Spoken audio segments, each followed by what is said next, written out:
where bien ake waka wokwe waka yemo ema echlamo ekanemo fe agbene eje wode akegame ni keji oyomo laje boe e bore cho laje kaote mazo mano mangana ne mo fe mo ye eyemo mi pen shagbene wogana hu akedi bi toy akedo yoni maybe eba ablekuma eba kuma wo no etwa ake onya pa eni oje no do ewo enko me no afi epa mi ne do dromona afi epa mi ne ni gerege no tumo ne enye ke abaye omowo ka o ni bi baba o do esane wo jale ogani ne wo afi ne wo bua wo na ye bie ne ni wo ba ka wo kwe wojini akabachu ni ye nemi no nkwe me salaye laji mo ne ma ko be ni ji makoma anwemu ni ekome ewulu ni aje kulu lehun le imanu obi ye acho me ni sana me kase ni emi aga me kase lo tuba na bani akanshi ye afi akanshi shini wotra e bi ene wo ye Jekora Ventures abeji me ni amlalo e kabe ha kole prote municipal assembly ni ameko ni fale femo aba mene bia na me yo kema choye fio makenye won kwa gechi ake plastic ni rubber e shuwo abaye san ye bi ene bona fe ni bejanwa mi ye ke hanwe aba woni Bible Society of Ghana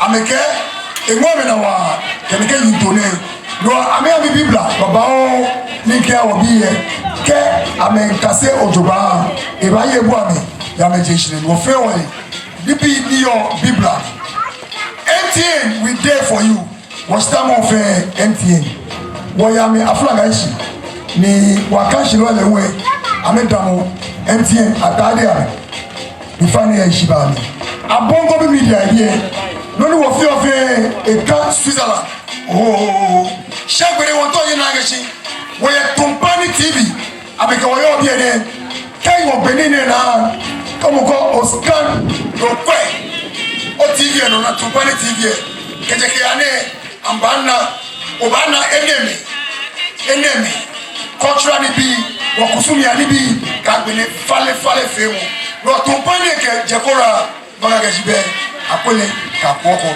abachu no kopito eni wo chef de bebra mi na mo fe mo shi aka bo twe aka agwa she bi eni wo she e fe mo fe mo eton eni sun le ta acha mi biana ache aban mi ya so boye power of faith worldwide ministry acha mi aje aban mi ya so boye power of faith worldwide ministry Achori Christian Abona, me as Solomon also Ebenezer Presby Church. Financial Daniel Brock, me also Ebenezer Presby Church. Achori Christian Abona, me PK Dada.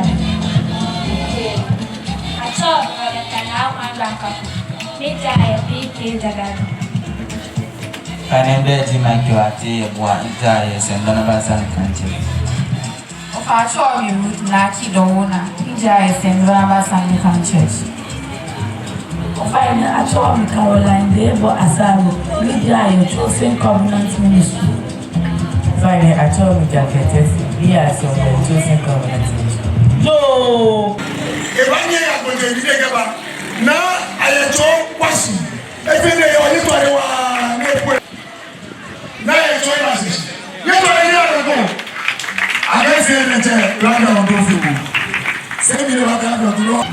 Jehovah paye semo no tini le siside. Supa sia iglo ni le katosemo wo. Mibi bo katosemo le fue. Ni ka sha onyamla le ofo. Ejake no menji anunyam akekre no ito. Ke poso no okwe. Mibi ke esafere ni la ka ole ka pele.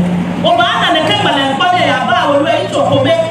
Como que ele pagou que assim normal e que ele vi que essa feira ele na caole cá pele mas ele não nem cá onde lá até ele já me pediu que trabalhe de boa romana que ele fala romana que acaba trabalhe a meu pai que nem casemo do boa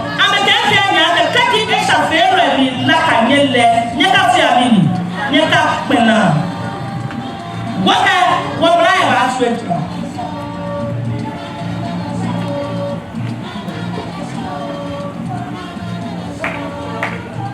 waka wabla ya ba swetra mrai wa ba kudo ka ko ka dafi enu ka mo fi pa ne take kokura na ka mrai wa nye wo take gana mrai dan mo wa take ewa wabla diake bomo femo o asa de bimo ka dia bi ko o ye kaka nyomai ete di 30 seconds ni o ka ba ha o e to e kadi bomo o nyo e to ha ni o ti o ha mo ni to ano alo asa fo ni to ano be na ka asa fo ye kaka nyoma ni 10 seconds ni ekabaha ejoe mi aka sa de bilo ya gbari ha bo mi abo ni sumo kagi o eto hamo eyishi kagi o eto hamo eja mi tuwe bake mi kwe bensalaye ano mi oro ko ezga si mi yesa de bilo na ayeto mo ese no ba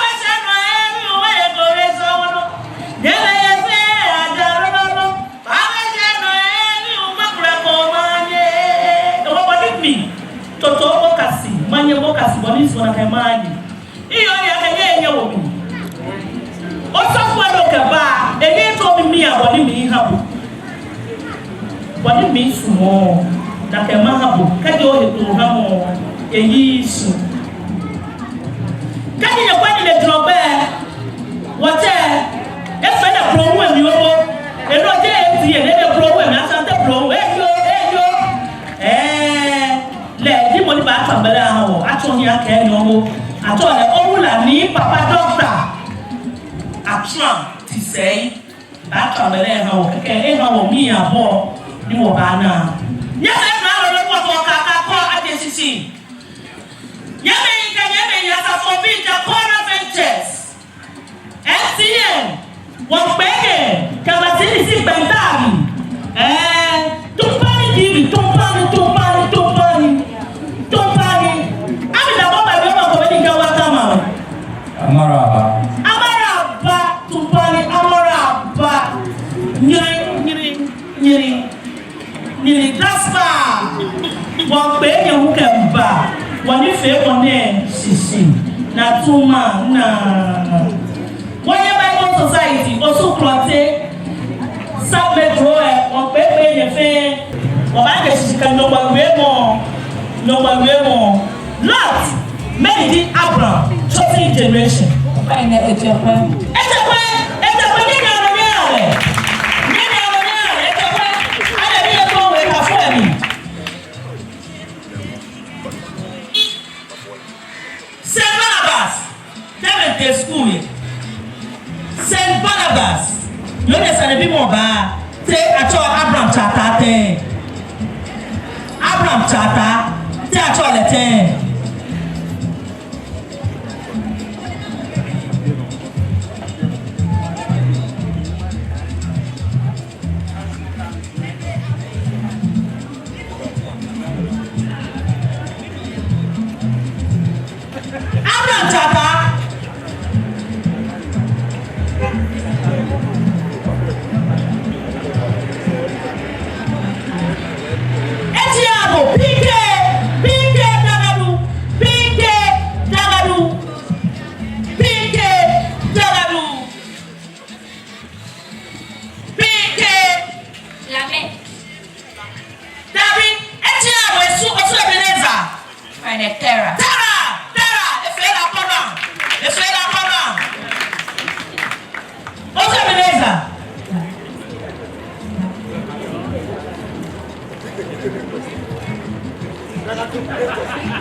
kenshi maso ma le be ketura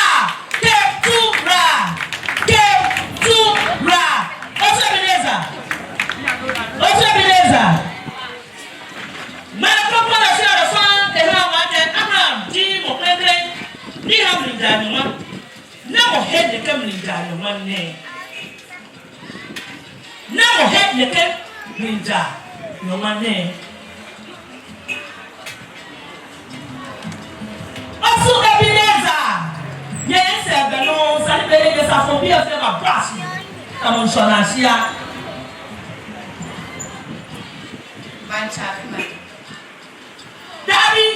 Daddy, Kamo, Etienne, Emily, Papa, c'est quoi, Papa? No, give me the scarlet and No, give me that. That's better, Papa. No, give me that. No, give me that. Let me get the tornado in check. Let me go in class. I told them they're Christmas there.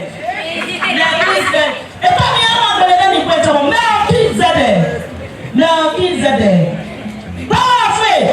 Yes, you cannot push yake. Eyimeche enyo banda Yesu Kristo. Na de ba si je. Te ato aneke nu ngbo ne te. Numo Papa Simo. Ina ko ba ke nu mo tele so. Ale numo na e wulo. Numo Papa Simo. E fe la panante. Mi e to ale lo ale ko be. Baba Gabriel. Osaka Zakaria ya be Yohane Baptist law. Somebody. Sibo. Eh. Many do not need back. Osaka Zakaria.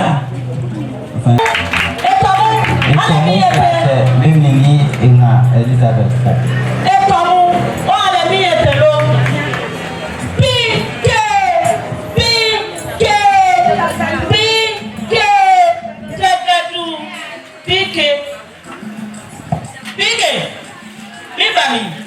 Now the temple Addison. Ni pata como here. Taka ma le pompon le kele. Temple Addison. Ni pata como here. Taka ma le pompon le kele. Akati na ni mi ke. K. Oh, ya to de ame. PK Bagadu. Ame chele bako.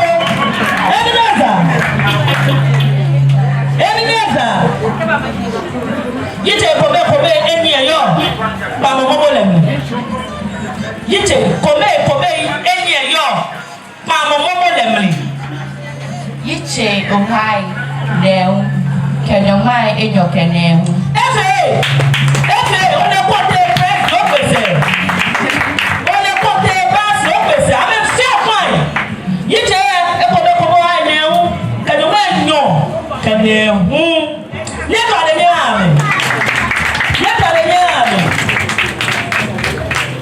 power of faith, power. Never want to propose your that's yake. It can come. Niha. Nita no ma. Abraham. Ala bi eto wo ka fun em. Wo baba shia. Kaya ka wa ya fi. Di aye ka de nwa. Hu ka ba seheko. Tuwa ni baba de osu la tesi o ba pato wo ba pan ewo ka ni wo fe de ka ko ni ni wo si o wo fa di ye mi ye kwa ka wo cha no wo ko ma bi ko question no question by law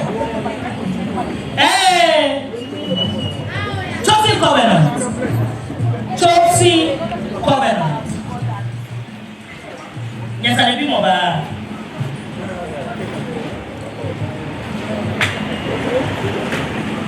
Miss Momale, Malala, Swato, Kome, Man, Lala, Swato, Kome.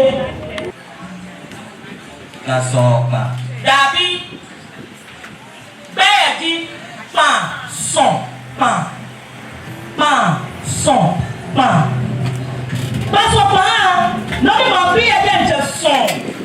Kapa Okore. Et quoi?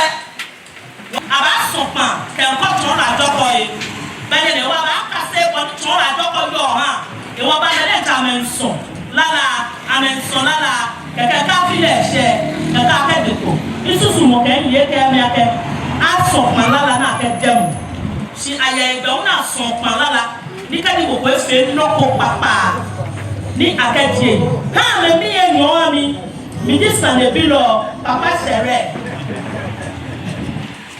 sẹ̀rẹ̀ yọ bọ́lú ẹ̀fẹ̀ ní kẹ́lẹ́ ní sànẹ́bí lọ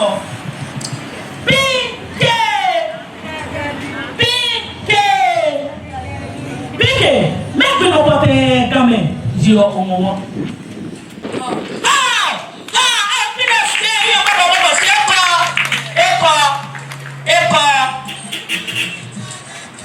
Ọsùn Ebenezer kẹ́ni kẹ́mẹ́ ṣe yọ ọmọ wọn yẹ ní àmì àkóso la kẹtẹ́ sí. Ochi.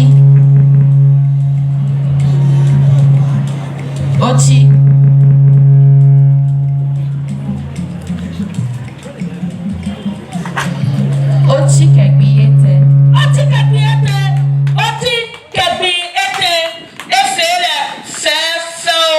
Efele fẹ́fẹ́ o.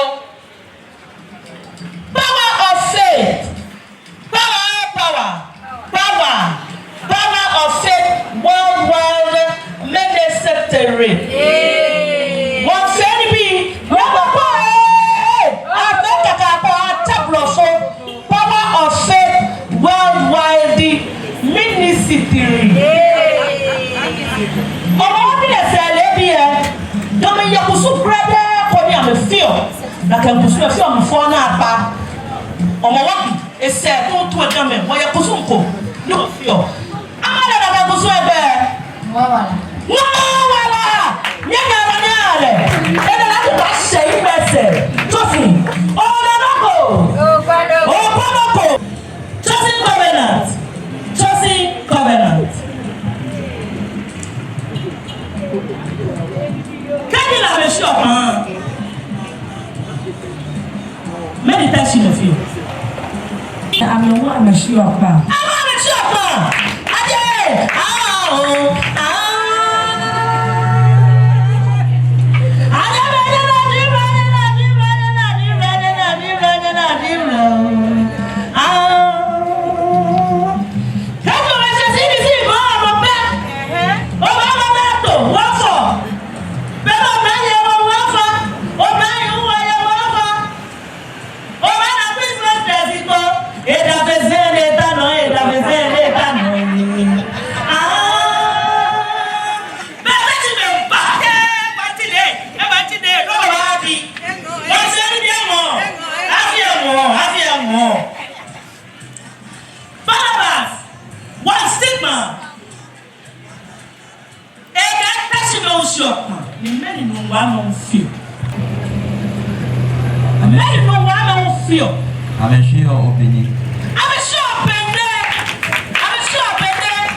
Jesse, make me know that she be fan.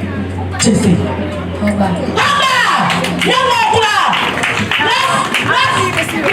Bless me.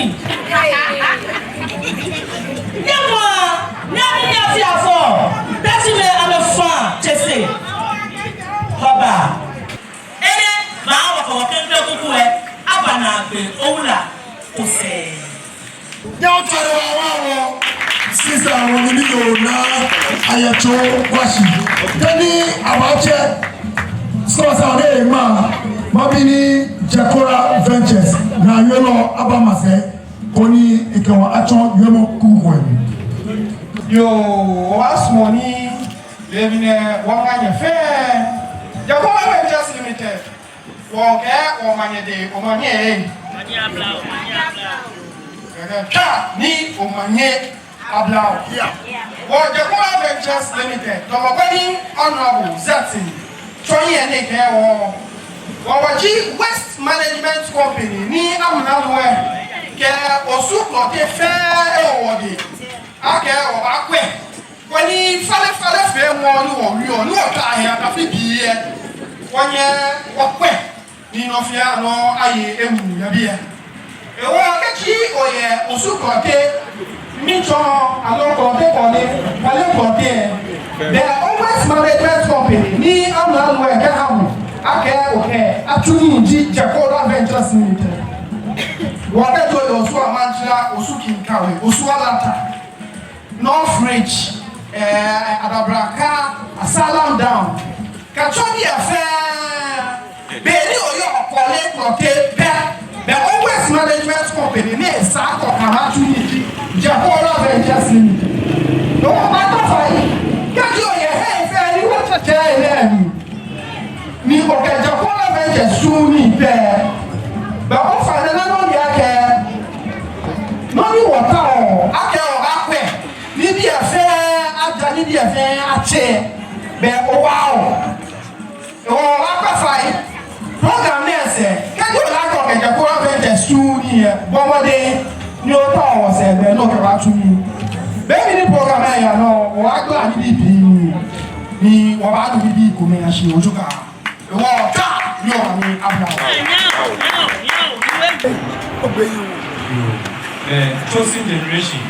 Mo kẹ̀kẹ́ gbé kú ẹ̀ bàrà gẹ́ àmẹ́ná bí ẹnu wá kẹ̀kẹ́ nù. Saint Barnabas àmẹ́ná bí ẹ̀ báyọ̀. Bí ké dàgàdú àmẹ́ná bí ẹ̀yìn wá kẹ̀ ẹ̀yọ̀. Ni Osu Ebenezer àmẹ́ná bí ẹ̀yìn wá. Sorry, amena bie power. Power of faith. Amena bie nyuma ke 18. Bo kento ku chosen covenant in Akpan. Bo ya ekwe ni. Chosen ekpe ni akora. Si ke bwa ke. Abatrite no. Esamo. Ni ba mi na tuma desi no ba ti ma te ti dan. Na jani na reka mi ba no esegbe yi ike ge loko ni mi lakale 1994 when mi kala ba no last fight sina jani na tele le na mi no le ka o irita ipa ka me ne ga ba no na gbe me ne ba nye gbe mi at once by force na atuma era na mu ewu si tele no super bele se popular fele ya ko ba sile e wo pa de class ko mo kame be no yi ga no fe ke ko me de kente si e ba na chosen generation ai ko ni pe yin se ba si lo nyanga le don mo de mu ni ka mi loko na fe pe mo kulu bi keke bi can't tell me more club se va a pio a mí nielo no more pike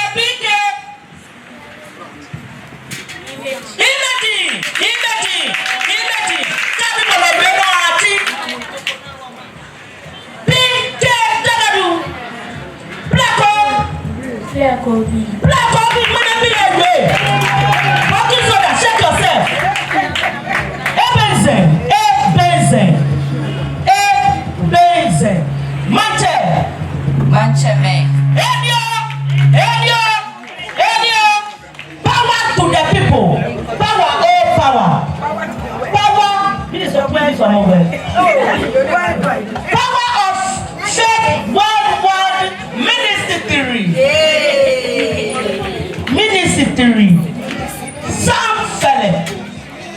Fedi. Sam Fedi, là on va faire Sam Fedi. Sam Fedi. Sam Fedi. Chosen generation. Chosen generation. Comment tu as dit dans le monde? Ni aye obese ye ayawaso. Ewa kwamuka. Ni je nyonko. Ni ekwa gadaku sele kete aneho. Chomo mineke kamantene. Ekai Pane ni ashamo. ni Ashamo. ni Ashamo. ni Ashamo. ni esamo ko efeko ego. Bedi ni asango. Hallelujah egno over me. Ni asango. Asango. Tama kwe. Ebo ba ike ro tani man ma ko ta ko tui. Ashamo. Asango. Ni asango. Mi tẹ sukuu, play ma sukuu. Mi play ma sukuu. Gamantani mi gama iye kami ya yara so. Si egno ye gbano. Le wo e ya se ayawa. Hama le beka gamantani egbe. Ni ayikushi. Ni ayikushi, ika mo ko de spata le ni ayikushi. Ele gbe ma se yoni. Etienne, Pinke, better do. Broken soldier, shake yourself. Daluwenye, that daku seleno. Yaya waso. Dani ashi keba inshona. Eni kameyo a. Epa. Six in fact I. Ni number 3. No, she see obani ashi.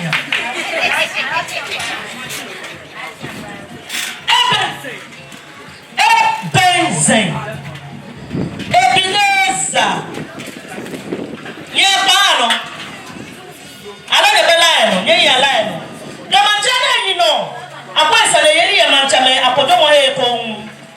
Ni eye do ma fiete. Menka manchesani. Man okati. Ne. Won beka manchama sani. Zina ziwa ewana. Gato. Galumo papa eba yeno. Jeneke. Etienye. Power of 50 wide ministry.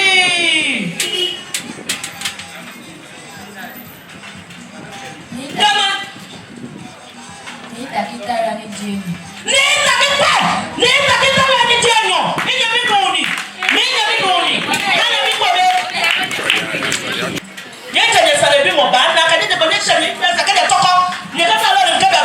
Never alive. I'm telling you, just a be a machine. Anybody, Coco.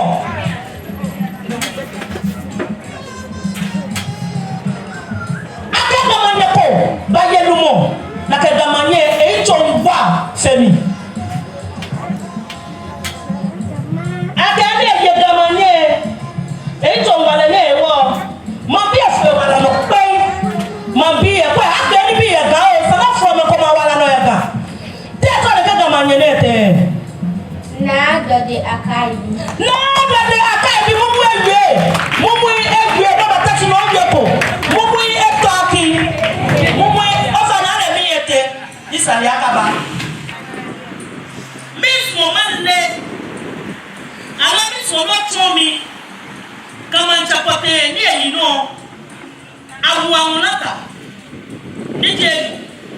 Yasa kwa kwa ipanyo. Nume pa. Ne yekuni. Nese yekuni ko yamunata. Nije te. Yasa kwa kwa ipanyo. Nume pa we. Kekwa mata. Na kwa.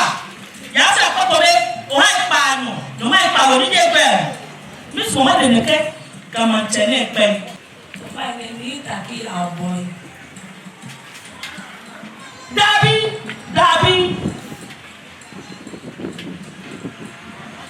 Ni taki yaute.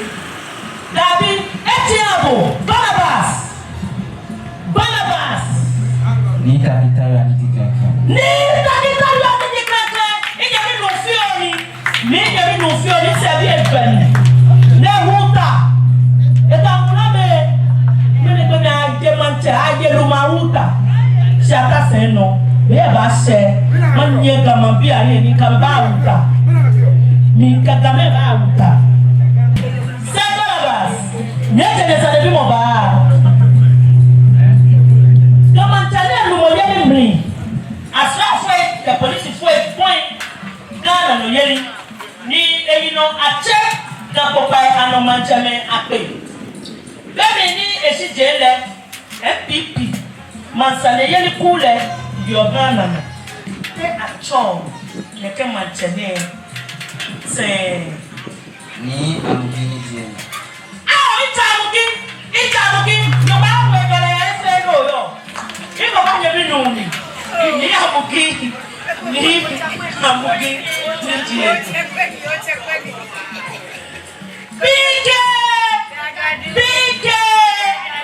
Bige ni owo nyama kwa afeka papo atuma ko be nyete akomi esa ni yeba se afeka papo ye you gone one tell no ko ye bie pesi awon wofo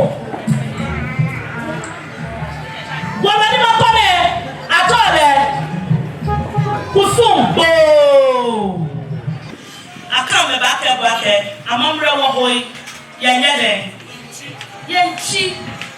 Ẹ̀wọ̀n kùsùn ẹ̀kọ́ yẹ ẹ̀kọ́ ẹ̀wùlù ní àdé kùlù lẹ́ẹ̀mánẹ́kẹ́ wòlò ní ní ẹ̀mánẹ́ fẹ́ fọ́ fẹ́ fẹ́ o wòlò ẹ̀sẹ̀ ẹ̀hún yẹ fẹ́ o. Mí ni wọ́n máa ń jẹ́ wòlò ní ẹ̀kọ́ máa tún.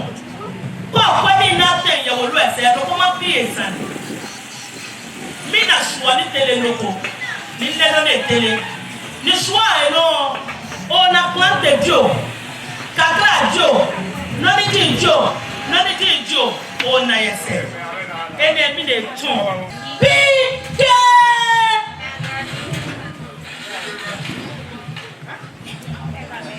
asa kita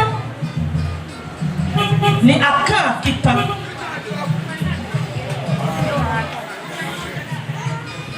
name akan kita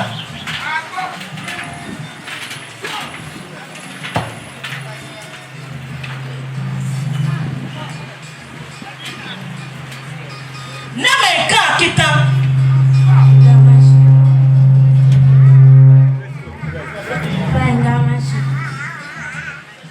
asa kita ni akan kita na monyo ekan kita eti enanye ebenzen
Asha Gama Chekitai. Amugina. Amugina! Amugina! Amugina! Amugini! Amugina! Gama dia fẹ́ amesablai. Mas mama le po. Dia sabla.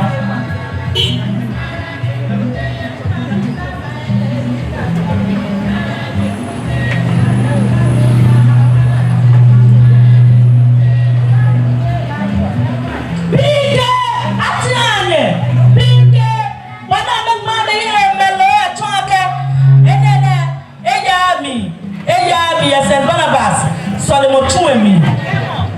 Big yeti lo, ebenze, yeni etu alo, ebenze yeti lo, yan for papa alo. One wide, mi ye do ko ye la ko na ti atosi champions. Abemasi. Adaglive. Opokli Adaglive. Opokli Adaglive. Opokli Adaglive. Oh. Yeti mantani fu fa ko again.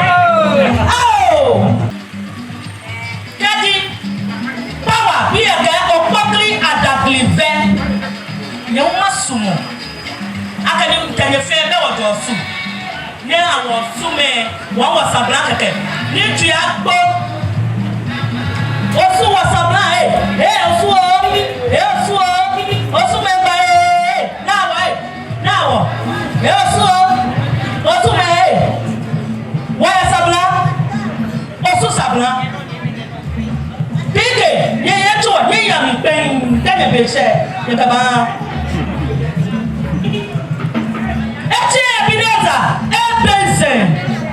Osukasha Kadiamafu. Tell it about the love of it, Kota. Tell it about where that follows me.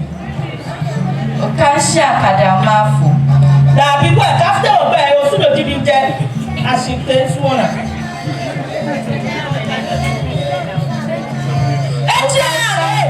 Kadiamafu. Yabi, Brapa, Papa, director of Latanu, about Topo Susabra. Okanshan Kadiwafo. Okanshan Kadiwafo. Okanshan Kokemi Pako. Ofuka Dipo. Atomi na mele, Kenan Lole, Ibata Leno, na Kenan, that are from soccer food. Many of you feel one of boy.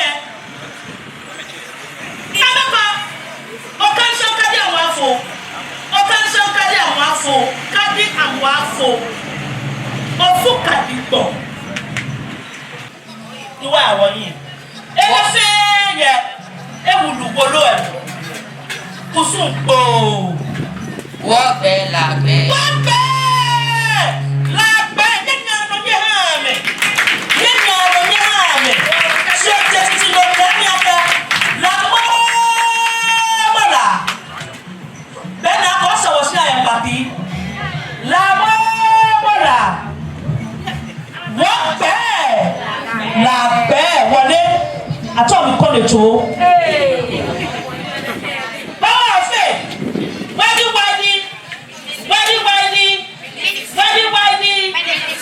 Ministry.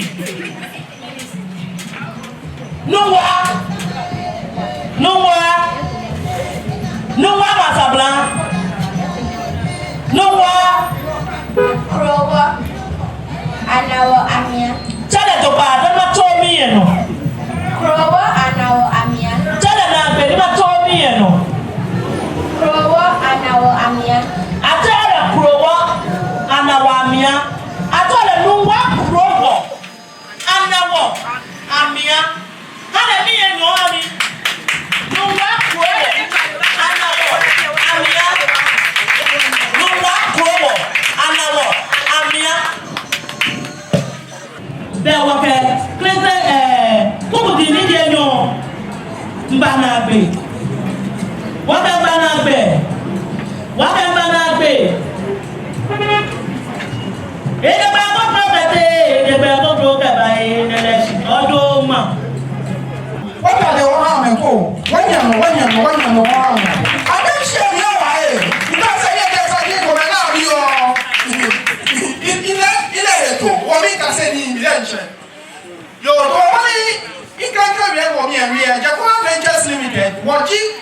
bi efe e wo wodi chi aka wo yifa ni heni amla no e ka wo wodi aka what is there what here e wo the Adventist Limited what the programs eba woni wo ba kwa wo ka fra wo bola no to ba wo de ke ya like na dai o me aka ba ha wo what the Adventist Limited what your program go not all segregation ni profa kwa anywhere she fe jare o bi ai mo fe e no yo fe jara wo what the program ko to onye o pe in and so no wa ka ka dance in so meba where dance in no ka machine aye ni shishi plastics ka paper na gani na ka o fe ni wa jara wa da ni o to ba wa ba ni o to yin no ka fe lo kokolo wọ́n yá fẹ́ ní gbé ní ìyá ẹni àbúrò àwọn ọ̀gá kẹ́ ọ̀kẹ́ ya ẹni wá ṣe wọ́n ní jẹ́ mẹ́ anya ìṣì ní àwọn kẹ́kẹ́ wọ́n lè kẹ́ program náà wọ́n jẹ́ ṣiṣẹ́ ministries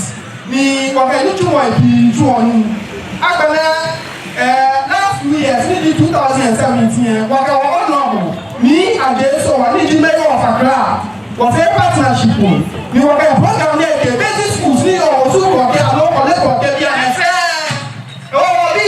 kọ̀ọ̀yẹ́ ní mẹ́rin ní your school ṣe fẹ́ ní alámẹ́ntẹ́ segregation ẹ̀wọ̀n ká àmẹ́ bá ṣe àmẹ́ bá tọ́ wọn ní ọ́fìn àgbẹ̀nẹ̀ segregation lọ wọ́n bẹ́ pè sọ́lẹ̀ wọn tú ọ̀rọ̀ náà kẹ́ presby sọ̀mọ̀ tú ẹni ṣe beneza presby church kó ní sábà fọ ní àmẹ́ṣẹ́ wọn ní wọ́n bá tọ́ àmẹ́ wọ́n ní àmẹ́ bá fẹ́ ní àmẹ́ bá tíra àmẹ́ gbẹ́ ẹ̀mú ìjọba mẹ́nẹ̀ wọ́n náà ẹ̀ẹ́dẹ̀ká àkẹ́ wọ́n bá tọ́ wọ́n yà fi ọ̀ segregation wọ́n ṣíà ìrẹ̀wọ̀n aka yi wɔ fɛ wɔ bɛyɛ yi wɔ emu wɔ wɔn ní program yɛ àmɔ fɛ wɔ atɔ wɔn yɛ wɔ afɛ na wɔn ati la bɛyɛ ni o tó ba yɛ wɔ hyia wɔn ni wɔn yɛ wɔn na sɛ o tó ba ka ní ɔmani ada wɔ. Chosen generation amena bi yɛ nie epa ni St. Barnabas Muna Pao.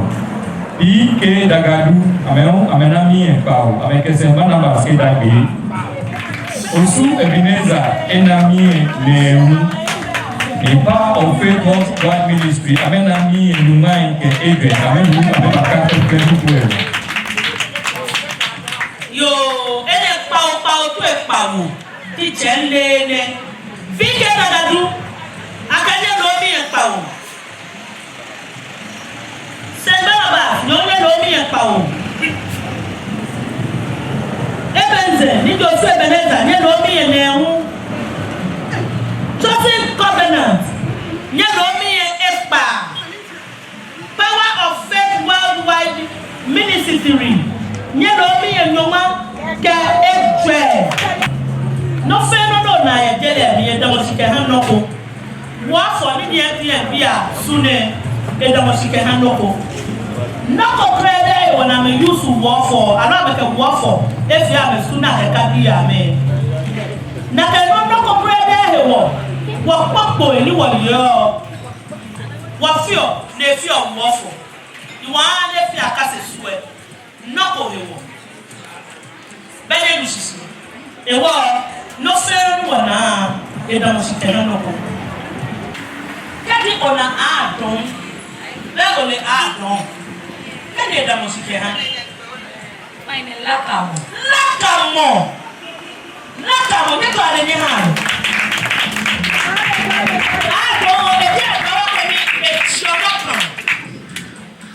ka onye bi na ho ado e bi e onoku won o ga wo down ti ko ado lo ke wo down e won mo ke ba e ba di lakamo onu mo mo ko ye kran no le ba fi bodi e ba ko te no yele joda e wa ado na musike amen lakam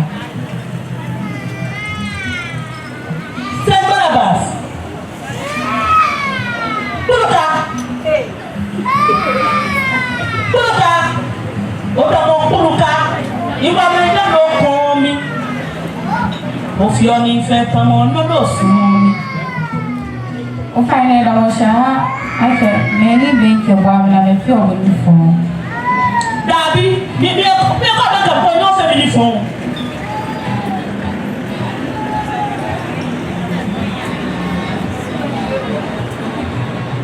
Eti ane pike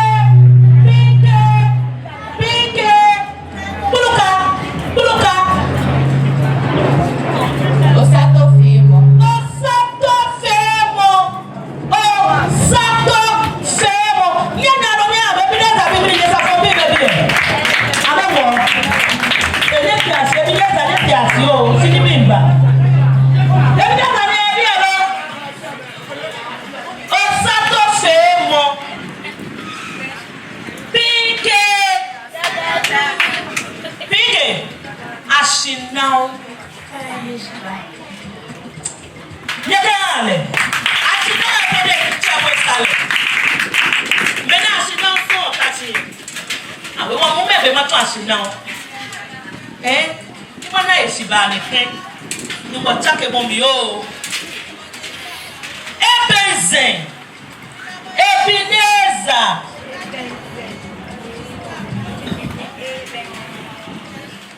Ebenezer. Akpanga.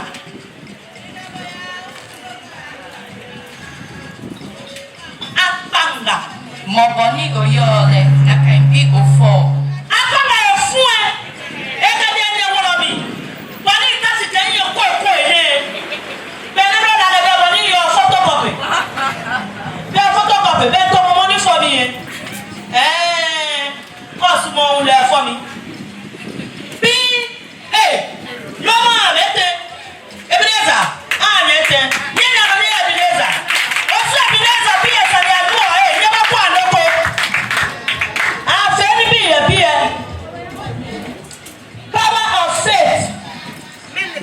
Power of faith. Bọ́lá. Bọ́lá. Ẹ̀kọ́ mi fi mu. Ẹ̀kọ́ mi fẹ́ mọ́.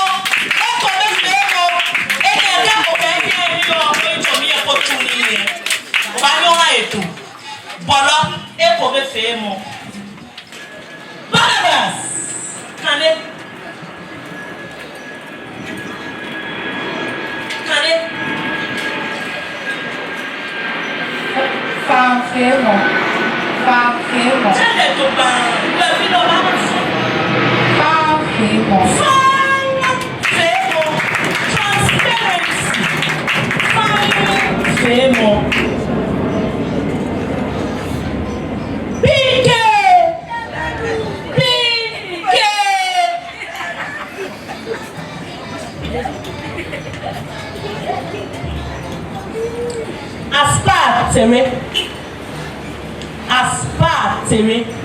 Aspartame.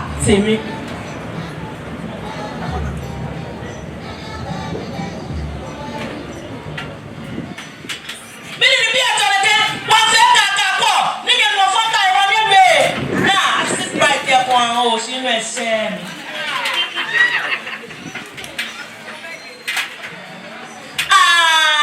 Esi balo e me pa ya Ebenezer.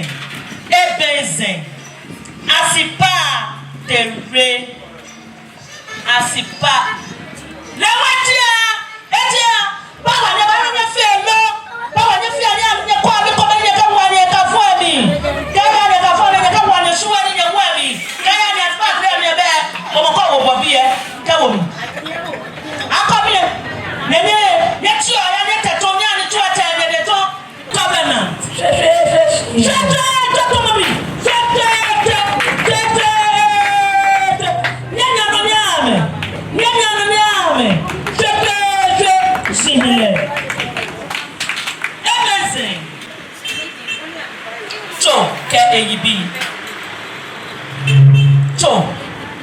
KEB Bọ́mọ Agodi. Ebenezer bí ẹ̀fọ́ ẹ̀ṣọ́ Ebenezer bí ẹ̀fọ́ tẹ̀yà kútó ní ẹ̀mí oṣù Ebenezer ọ̀hún mi yẹ tẹ̀ power of faith wadi ministry apapọ̀ nwa fúnfẹ́ mu tún nù ọba tí ọkọ ẹ̀ tù ọ̀nà ni wò búrú ẹ̀ yẹ lọ́nà ọ̀kẹ́ oṣù ní ẹ̀yẹ kò mí náà green and white ọbẹ̀ kò ẹni ẹ̀ka jẹ́ UK kàkà kọ́ ọ̀nà ẹ̀wọ̀n kẹba.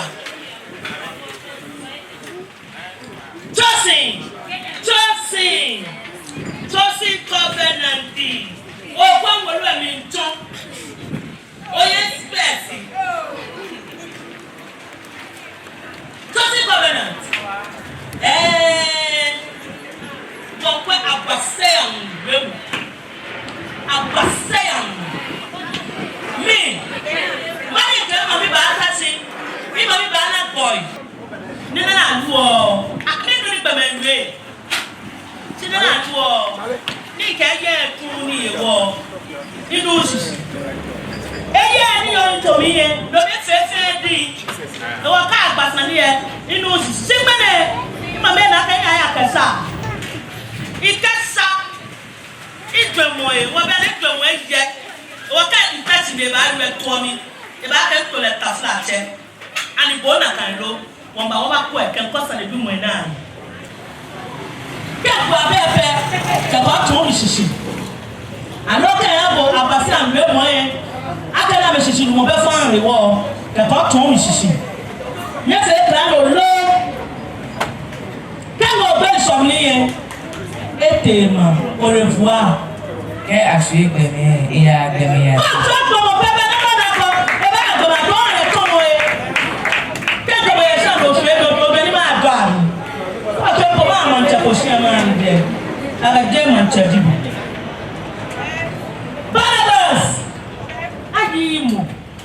Ya to ale ya fo. Ayi mo ko ni amo na ake ka fu.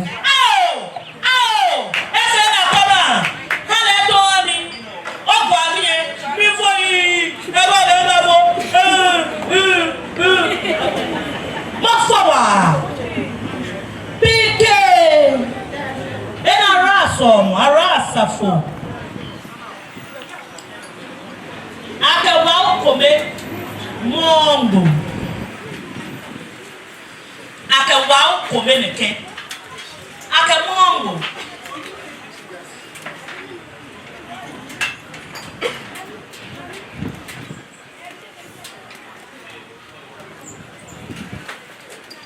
Ekome se mono ni wala yo.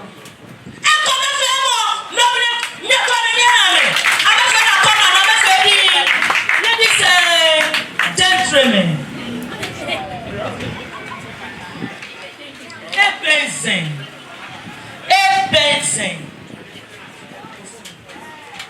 Ebenzen.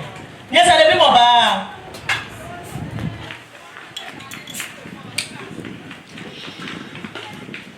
Keko tu pape, otu tofa, ye na wala. Ni na se tu akwa ya epi, e otu tofa ye na wala. Kotu pape, otu tofa, ye na wala. Akaya atuni, ayaya kesa, na kesa e. Kotu pape. Etienne, power of faith, wadi ministry. Akẹ́kọ̀ọ́ tó papẹ́, ó tún tó fún èyí náà wà lá. Mais esisiji ke ohe gomo kuchi osane ni esane ekebu ni ekebu o yejere na mi. Yami tó bá ní tuwe mi ate. Yẹ́tẹ̀lẹ́ tuwe dẹ̀ mi wọ́n e. Ke ohe gomo kuchi osane ni ekebu koni oye ogwani alo o wale be o yejere na mi. Nakai, moko tó ayé ní kẹ̀kọ́ àmọ́. Kẹ́kẹ́ẹ̀bù ló bá wálẹ̀ ọ́ ẹ̀ka ọ̀lẹ́ náà mọ́ ni. Bẹ́ẹ̀ni lùsìsì ọkọ̀ kò fẹ́ lọ́kọ̀ ní kẹ́ẹ̀bù ẹ̀. Wọ́n ẹ̀ka ọ̀lẹ́ náà mọ́ ni. Ìkẹ́lẹ̀kẹ́ yẹn àtún wọn ni. Use the white. Power ọ̀nà àmọ́ ẹ̀kọ́ bẹ́ẹ̀. Yẹn fẹ́ fine yẹn yà nkùnyà sí ìkẹ́tọ̀ sí bí ẹ̀bẹ̀ sí. Bí kẹ̀bí ẹ̀ amẹ́wà sí. Amẹ́pẹ́lẹ́ lọ́kọ̀ọ́lọ́kọ̀ kẹ́ ẹ̀ mọ́. Yẹn mọ́lẹ́ kúrò the life. Yẹn sọ ẹbí mọ̀ bá kọ́kọ́ bá fi gbọ́dọ̀ yín bẹ́ẹ̀ ní ìkú ẹ̀ gbọ́dọ̀ kọ́kọ́ bá fi lè yín bẹ́ẹ̀ ní ẹ̀ bẹ́ẹ̀ náà lọ́la kẹsí sàkó ń ta èkó. Ẹ kẹ́ni bá gbó kẹ́ni bá gbó ń bẹ̀. Esisiji ke oke oba pẹ̀lú àwọn yẹn oba na amale. Kọ́ kẹsàn-án mi bẹ́ẹ̀rọ̀ dìbò owúlà jọmọ ní mi dùn ọdún alọ́sọ̀rọ̀ ọjọ́mọ ìfẹ́ bẹ́ẹ̀ ọjọ́mọ yẹn yìí wọlé ẹbí ni adé kúrò kẹlẹ wọ mọ́tà wọlé ọmọ fún mọ́tà kẹsàn án bíbọ̀ yẹn ìjà kẹ̀kẹ́ ọkọ̀ adé kúrò wọlé ẹbí ni ó yẹ tẹ alẹ́ tẹ́ ọ ni small sani o ana sani o ya fili gbọdọ na sani ká sasara bẹ ya fili eyin bẹ ana para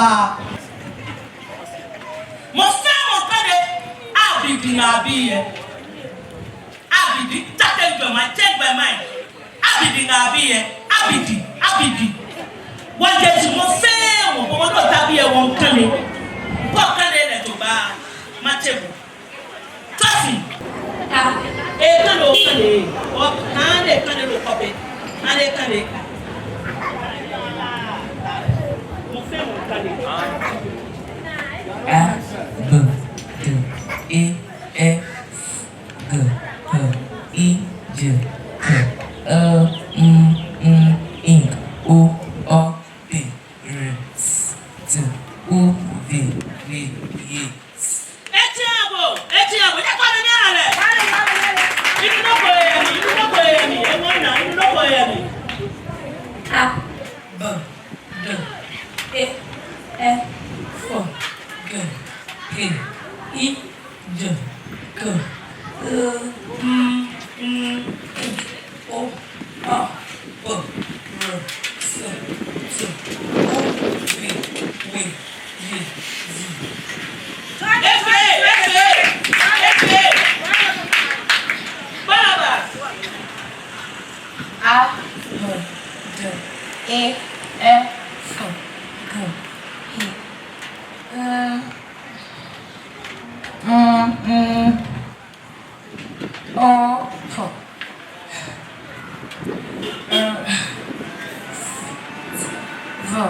V W Z. Nítorí ní àmì, akẹ́kọ̀ọ́ rẹ̀ ṣe ní ọmọkẹ́, ní ọmọkẹ́. A B D E F G H I J K L M N O O P R S T U V W X. Lẹ́wọ́ ẹ̀fẹ̀, something. PK. A B D E F G H I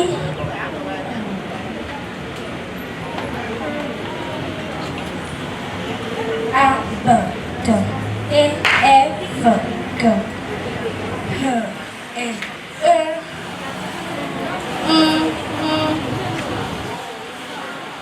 Bẹ́ẹ̀ kan ní akẹ́sọ̀ ní bàbá.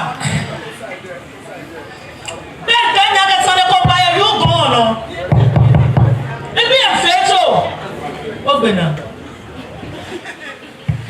Ìkànnì àtọ́dúwẹ̀ tẹ́sẹ̀ tó kẹ́mi ọ̀gá ló lé àbìdì. Tẹ́sẹ̀ tó tí a lọ kẹ́mi. Tí ó ń bí o, Heshiba. Mọ́kọ́ ọmọ mi bá tẹ́kọ̀ọ́ bàbá òwò Heshiba. O tún wọ́n bàbá. O tún wọ́n màmí. A B D E Heshiba, nàkì. A B D A E F G I O. O fana sala mi kala wa ma te samadi sala duba. A B D E F G I W.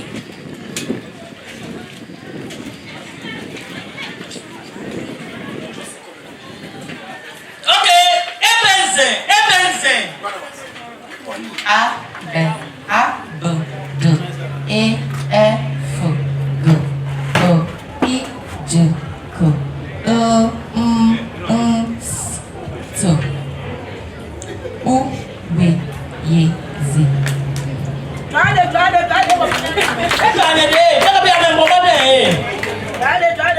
A B D E F G I O J. No, I te ko ma famo. A B D O de sisi ton. Ino o wale chi. Eti anye power. Sade ba agane kada ni ma abidi ni ma. E ba je kuru wo lo e. A B E F G I D K L I O N S U V Z.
No, watch it already.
15.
Edito Agwini Akepo Yami Epala. Balamu. Atuolo. Atuolo, the chocolate. Oh, the chocolate. Atuolo.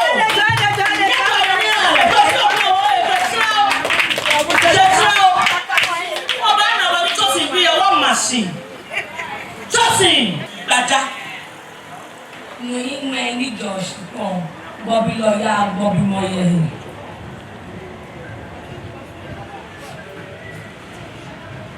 Therefore,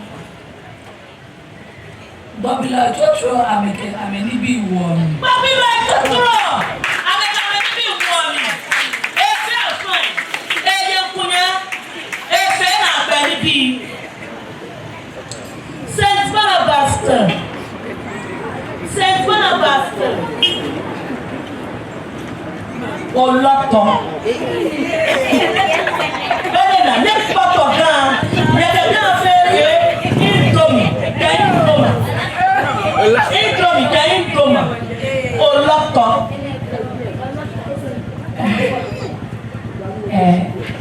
Eji koko ni wo didi.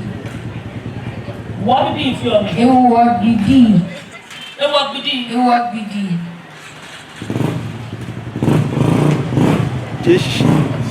Ọba eji kò ní wo didi.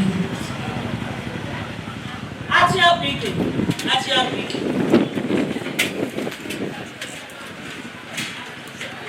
Pike, Bonos. Eji koko ni koloya ti o.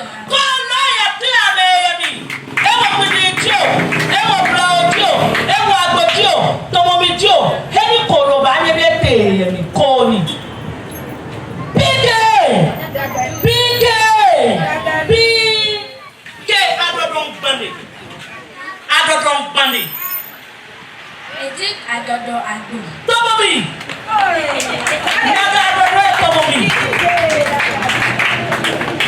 Ebenezer.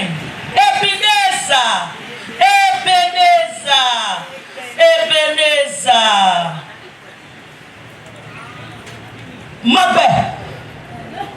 Beni jero kama mi ba je mi kan do ya mko akwa ni magbe fi o magbe. Meni ji magbe. Magbe.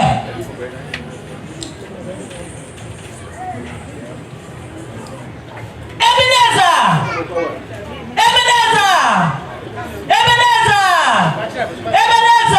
Echiehanye, power to the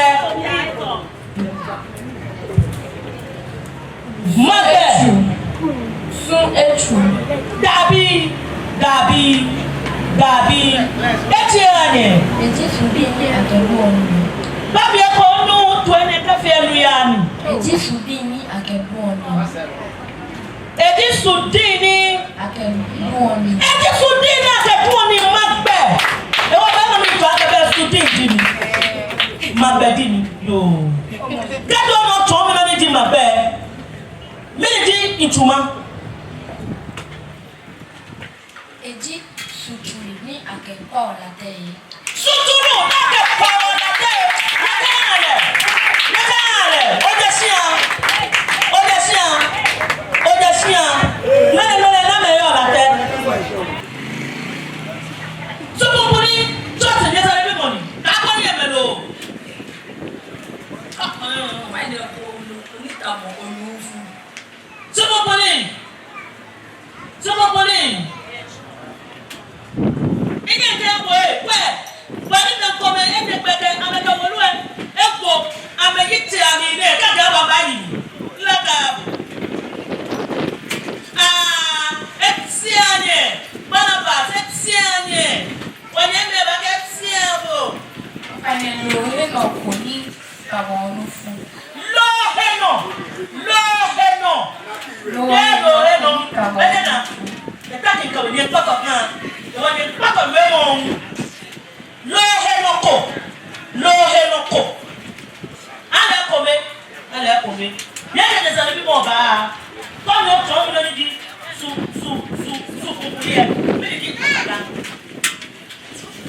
Ejilo niyo ìṣọ̀mí. Ìṣọ̀mí tí tọ́mọ mi ẹ̀ tó gbọ́dọ̀ ẹ̀ hàn. Atadan eti anye ebenzen. Ejilo kò ní yọ ìṣọ̀mí ní ìtàwọn gbogbo. Wẹ́ẹ̀ tó wọ́n gbogbo ní. Adémikẹ́ Akatia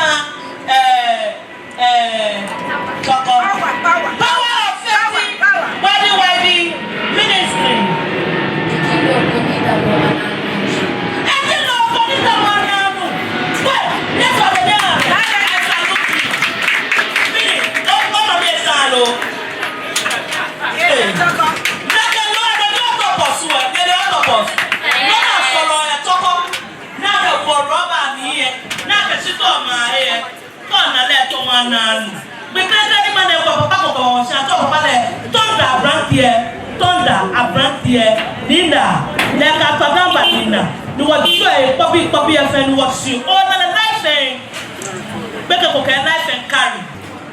Okay, kekle kuniji eten ebanage. Kujiniji eten ebanage. And chosen covenant. Amenamie numai enyo ke enyo. Saint Barnabas namie nyuma ke eje. Ada. Ike dagadu. Amenamie nyuma ke enumo. Eka dinya ko. Osu Ebenezer. Amena mie nyuma akadiamu. Power of Faith Worldwide Ministry. Amena mie nyuma enyo ke enyo. Ameke chosen covenant. Emewawa.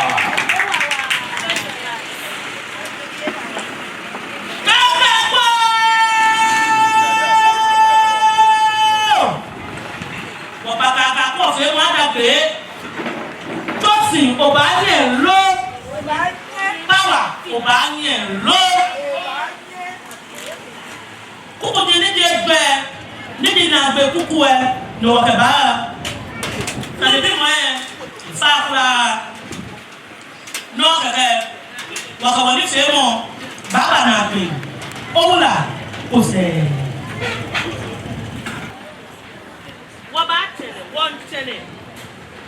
One channel. Ako pronto. Chosen covenant. Ako pronto.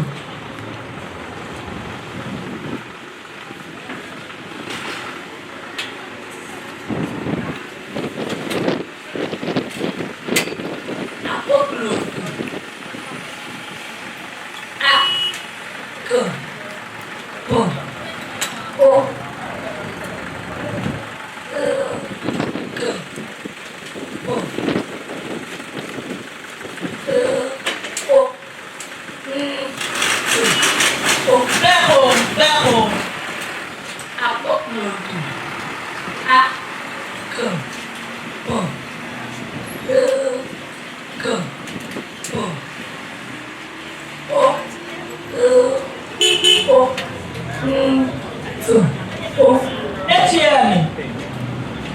Etienne. Apokoloto. A K P O K P O N T O. Eko. Ya be mi le ko me. Apokoloto. Yete ne sare bi mo ba. Alakote. A A T E. Eko. A G B E T E. Etienne. PK Dagadu Alakote. A G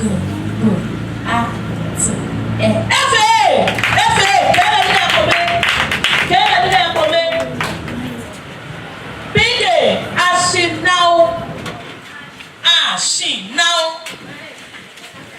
Ah, she now.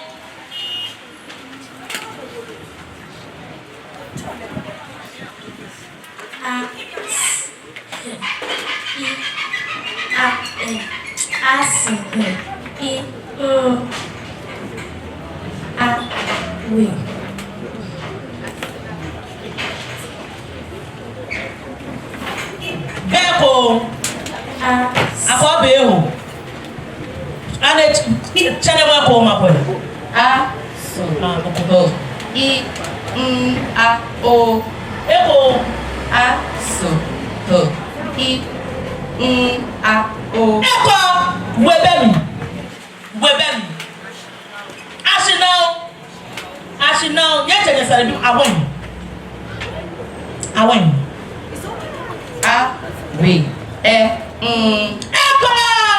Eko efera kola hale bile to mi power abobonua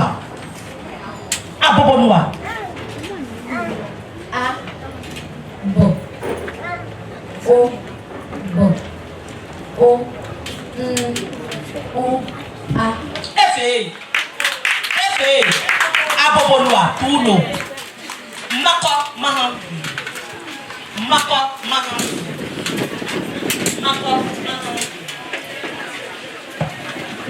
so lo en fi atwe wana fi eri ka ni ane bi ani ye kaka ke manye bokasi na sale titan ke robati ye shitu nye bi ye choti de bese nye je ke zale bi mo ba Hami lọ́fọ̀ di abẹ́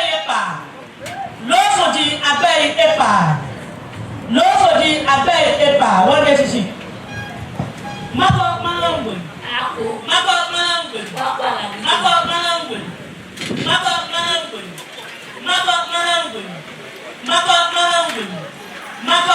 Alẹ́bílẹ̀ kò bọ́ mi. Chọ́sì, kọ́ àmì ní kò bọ́ mi.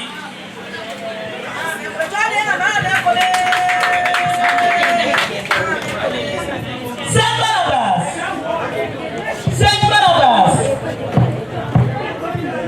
Obami, Baba Loy Abey Epa.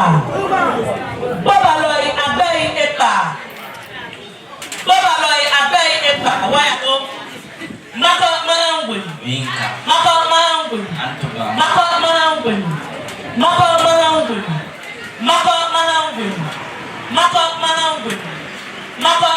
I the fuck on me. Antoba, J. Boba Loben. Toba Lopa.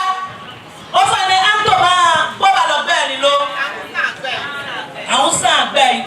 Be never na eche. At all, Antoba.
Power of Faith Wedding Ministry.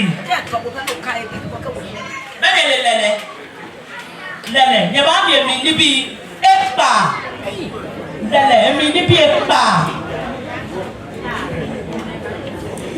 mako mahanwenu mako mahanwenu mako mahanwenu mako mahanwenu mako mahanwenu mako mahanwenu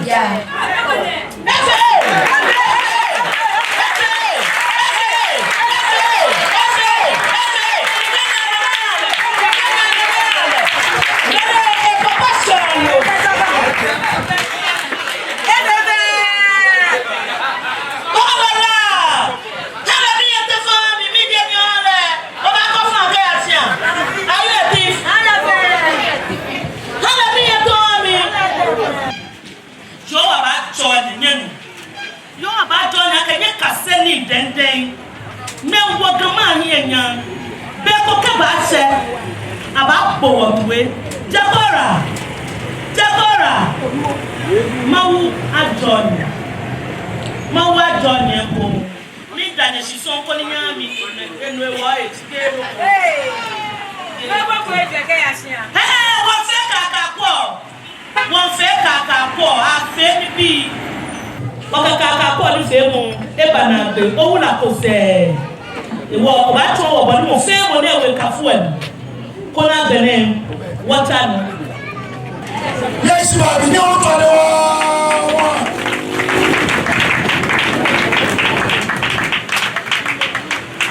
iye ni bi ni ma tun na bi ale go loro ni atan ngana gbe wa lo o to le ni eh na so ele ji ba mi jo be any watch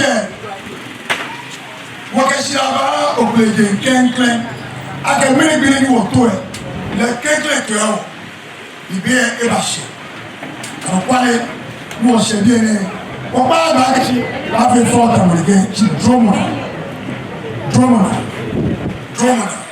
lo fe no etele o to ba wanda Kristo shi mo fe mo ni yo bi ene lu to le nje ajobu agbo yebe fi oni omo o wa bibi ni ba mi mo ko no ko begbe Kristo na woni se ayi kuni da kemo amen yo wo ba cho mo fe mo edi odamu ke omode ni omo yesu mo temo ko be juni lo ni da eto kenya ata e ba yebo ami jakola bi e fe claro amana ko flo eto keji wonja price se me wo bi e ni wo yo keje mi se ochi no fe se bra party do wona e ka wa la tenu do na e ba se bien bra party maso lo ba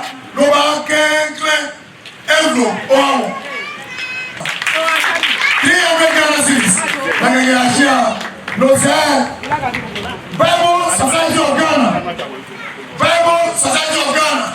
Amina Woka Bibla, Wabam, Wabam, Rewo, Kawa Mulatemuna, Brabati, the donor, then Roma said, What? The Kenke, and Rubawini. Kẹ̀kẹ́ bíbélà èèyàn kò ní kéńké bẹ̀ẹ́ bí èèyàn àmìbà bẹ̀ẹ́ kó ẹsẹ̀ kéńké bẹ̀ẹ́ tó tó ọ̀dẹ́ nìyẹn. Power of faith wẹ́lí ministry. Bí ẹ̀kọ́ obìnrin mi power níbà nínú àríwá ní àmì.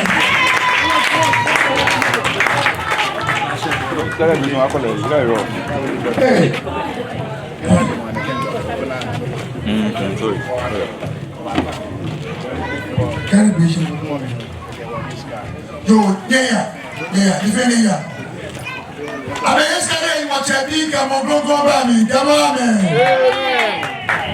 Abe bo wa. Nto ajo. Baby Jeno, Jacono Ventures. Abe na ko mi aba. Never to am. Baby Jeno. Trusting covenant. Don't be disappointed. Des affaires volontiers, affinées et de volontiers. Lorsque ça fait bien mouiller, il va y. The Bible I know, the Bible says yes. So, choosing covenant, I will see no. Jacob Avengers, thank you very much. Bẹ́ẹ̀ni jẹ́jẹ́, pẹ̀sàlí MTN díẹ̀ náà lọ́wọ́ jẹ́jẹ́ ẹ̀kẹ́ ẹ̀kọ́ àgbẹ̀gbẹ̀jà náà ṣí ẹbẹ́ bí ẹni lọ́wọ́ ní ẹbẹ́ bí kẹ́yẹ́ wò ní àwọn ẹ̀ náà mọ̀ máa náà. Ẹgbẹ́ bí kẹ́ tó sọ̀rọ̀ bí.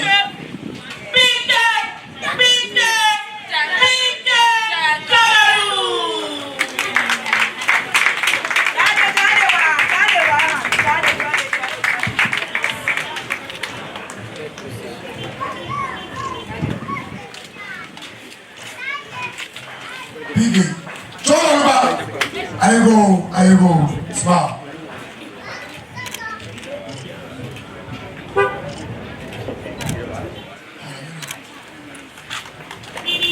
Show. There. Anyone say, mo fẹ́ mo ní ètàṣí ní èsì àká ẹ̀kọ́ ẹ̀. Ẹgbẹ́ ọmọdé ẹ̀yà ẹ̀ka sẹ́yìn. Lóye wọ́n lẹ́mú ìbáná dúró mo ní ẹ̀kọ́. Lọ́wọ́ sẹ́ńdọ́là bàṣẹ́. I'm not again. What's your name? Eva. Guess what I'm saying is Eva.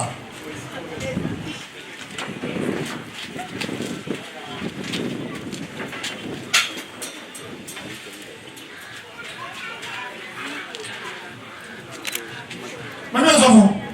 O fa ni wa lo. O yo ba wa ni.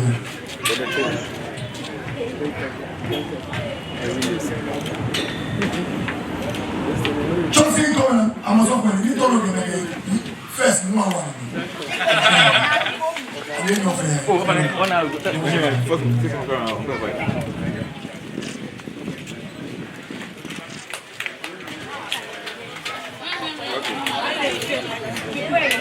come on, just one second.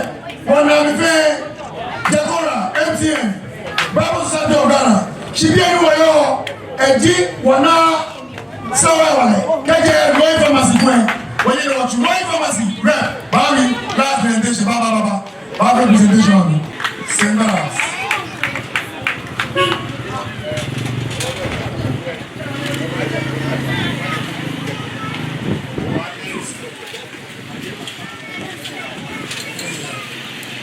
So, what fair this is that? What fair this is that? What fair this is that? What fair this is that? So, you trust. You thought you were near me. What about them? What fair? What can they? How be here? I'm not going to Ashiakai, Wangaseni. So, what in here? Yes, I think about here. Something for me now, be here. Every walk, Oloma. It can send me here. Oh, what the fuck? What can they be here? I'm not going to wow, please, madam.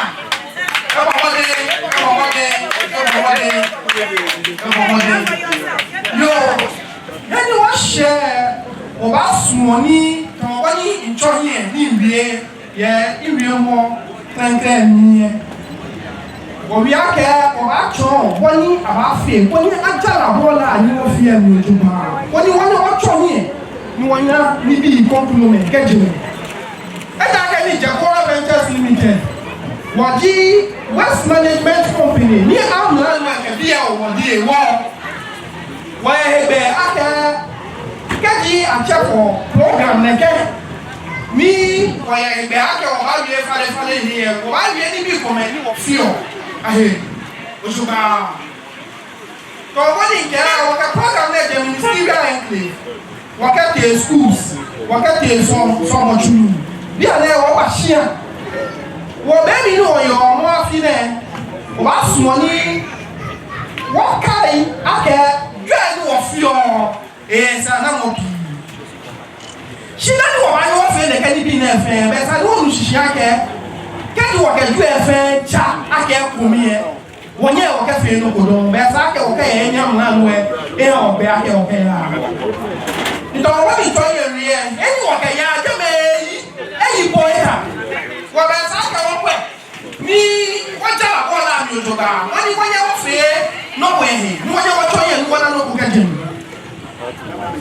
wa ya ni ta ro ete ni ja le jo ko la just limited o ka juni e ko me ji ni eni shishi ya ko fo no mi e wo mi like food waste ola ke okay o ya he ni eni no ye ye question ye ko le o to e wo to ji o hwie o ka ka football na ofi o mo ta wo won na chance and no chance ku ku ni e na no no ke fe o na ka ye ko fe no jogba o ma no cho ye ni o ka fe organic fertilizer na ke organic fertilizer ne o ma no ka du ni what for ni ebapi amana ke o enye ni o na ke o te ja lo ko ni wa he ko le amo wa lo shi to ko le je ni o ko e se o na ke e wo e ko wa ni no mi e yo tutu e ja ke o organic fertilizer se tu ni a u je le ni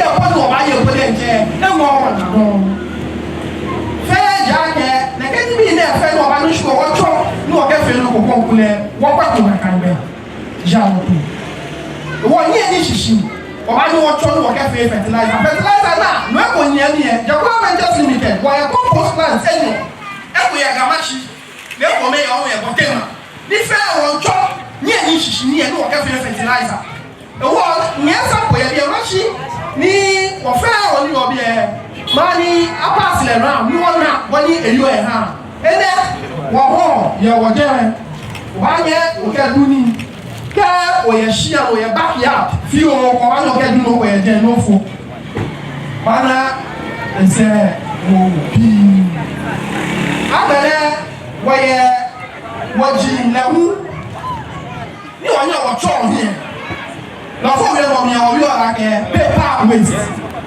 na kan bia hu o wa no cho here ni wo ke wa fe da flache toilet roll no ni wo ke ya ni aseme wo bi la hu ni ya school ne wo wa no cho ko here ni wo ke fe wo ji ha ni ka me te school me ka kase ni shike ni wo ke ko la fe futu wo fe ko me wo ji ese na wo na ni wi o ne wo na wo ba pa fai akeke de me se wo ka na fe ake wo la tete wo ta ke wo su ke wo ban ye wo la wo ba yo na ni bi ke je abene ke ko jara wo la mi ojo ba wo ba na ke eni shuwa ma lo wo ga ke o ke ya je ndo e wo je me eni mla e ba che da ni je me ba yi ne ba wa wo fe e ja ke amla ngba na na je ko agba ke wo tu we ba ko wa mo shika ni wa lo ni ke ba ya je me yi e be ni ma fe wo ba pa fa ke me le se baby ni wo fe ka ko program me se wo ka ya ke wo la na ja aba ja mi aba ja la mi e se na wo bi wo mo ne ya ke wo afi na ke ni ni shishi no na la baba wo da ke ka de chale e be ke bi e shia na me ba e be o bi ji ya me ame agba me shia ka wo ni ni ne ne wo shia wo mba e wo ko le ni shishi wa na la baba wo woji na wo ko wa na la baba wo shi plastic ele o wa na le pi wa ya pe pi wa ya so baby no fe ka ko program me se o na ga ta ni to ko nu ka dan ni fe plastic to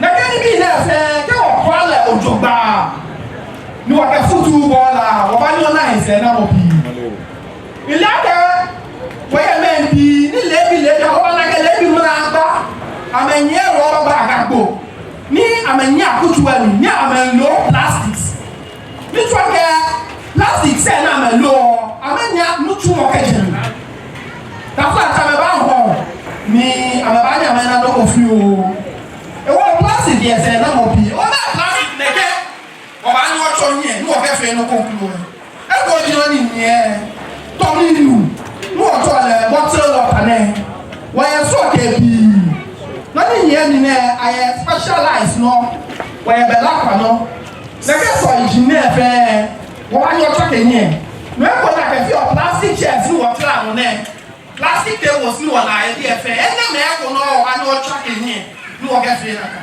she say no wa no fi e sa ni wo jaba ni wo ke no wa plastic dustbin na hu she da ke ni je wo fe wo ba ni wo na shiga ni wo plastic dustbin e wo the Quran Ventures Limited work for you age wo ba wo na fe wo ka je na ke wo mo bia wo nya di liners for me wo ba jira aha mo fi am e wo hia ni wanya wona no ko mi ni wo ke plastic ya fe mi awo because they here wo so ba ke wo ba fe je da ke ni wo na e na ba e das bi na wo ase fra e wo da je no to ni ja Quran Ventures wo fe ni wo ke wo anja ke plastic bin liners ne she and friend she aba na eko many ka wo tu won ni o ma me fe aba na eko woni get your face plastic there o ke wo very for the government just limited wo ba ni wo ba alone once every week o ti fe o chi aba ba shi ko me ni wo ba no plastic pe ke ya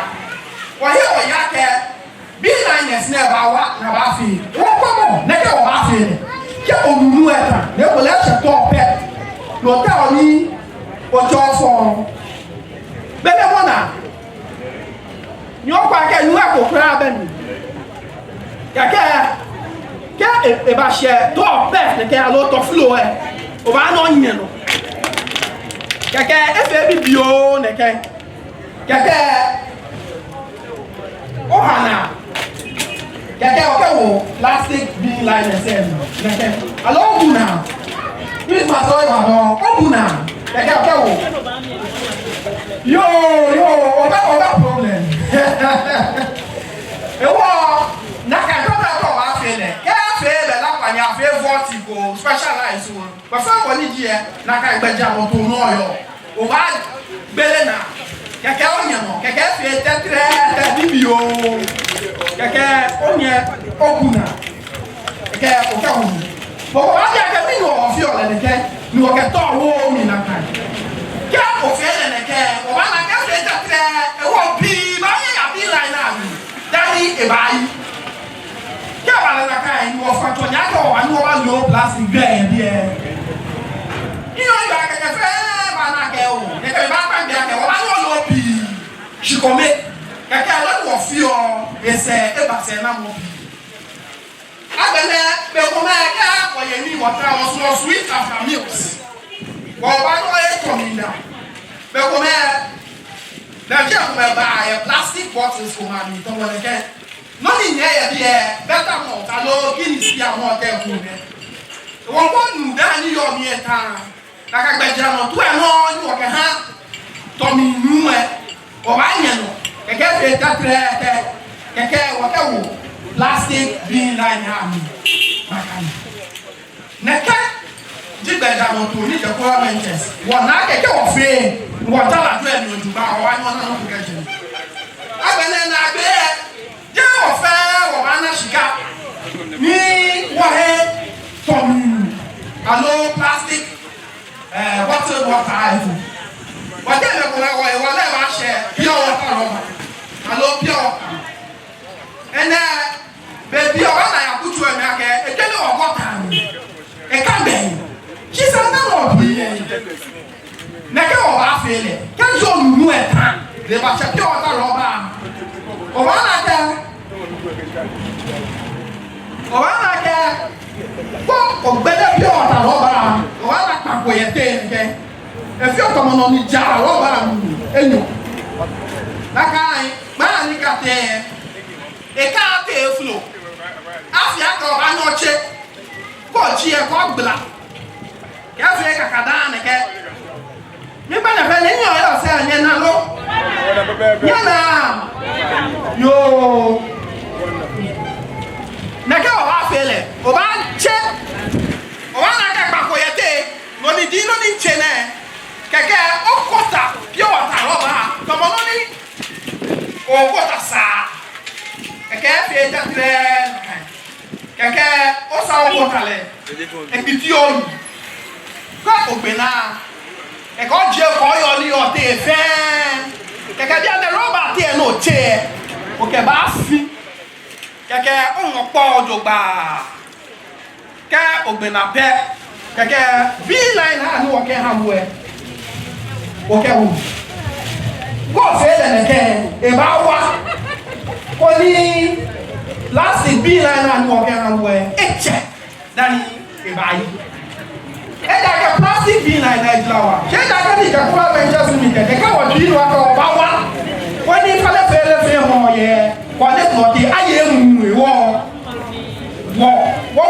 na kanyumo wo na kanyumo wo ke ha keke wo nyo panya sai ake bo fe mo ni ne ba she plastic bin line na na no e ko mo ni ake me na no ni wo tro e bi e ke ba tuli ko ni hito ni hewo wo ke fe ne ke ni ne ke se na wo fe ni wo yin ka no ake wo ba na ka jemi e wo nya wo na kan da be abene gbaja no to ni wo fe ne kesi ebana ke Jacob Avengers Limited wo ba wo e je tonji e wo ke wo bola no ke ba wo be bia wona ake no ko me ba nya me fe ka me gani ka fe be to ne ko me no ba wo be ni o aye be ni wo fe mo Jacob Avengers Limited wo e tonji baba wo ke tu oni je ko me be wo e no ni ya wo nye ni sisi no be wo e no ni ya lu o wo jin be wa no ni ya ni alu o plastic ni jino ni nton bi ana no be wa ka twu oni wo ka ti wa pe ni wa pe na ke e ko le ju fo fe ju fo wo ba pa fai ake mo fe mo ba je na ka plastic se na bu ana ye hia ka ba be keke ka ko Avengers Limited na ka wo choji ani wa ka di plastic be ba ni ba lu fe ni ke